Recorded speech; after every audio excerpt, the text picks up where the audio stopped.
თუ არ იქნება სინათლე, ვერ გაიგებ როგორ იღებს სასამართლო გადაწყვეტილებებს.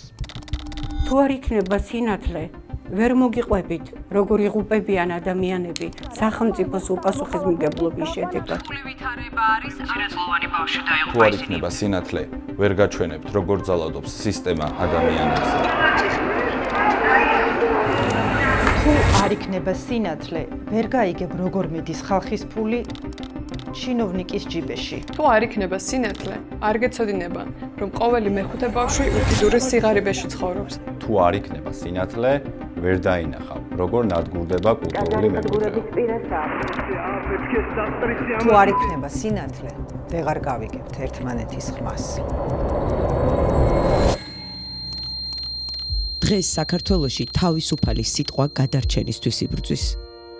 რეპრესიული რეჟიმი დამოუკიდებელ მედიას გაქრობით ემუქრება. ონლაინ მედია მთელი საქართველოდან გავერთიანდით, რომ ვიბრძოლოთ სანამ გვიან არ არის. შენი დახმარების გარეშე ჩვენს ხმას ჩაახშობენ და სინათლეც ჩაქრება. გადარიცხე დამოუკიდებელი ონლაინ მედიის მხარდასაჭერად. სინათლე არ უნდა ჩაქრეს.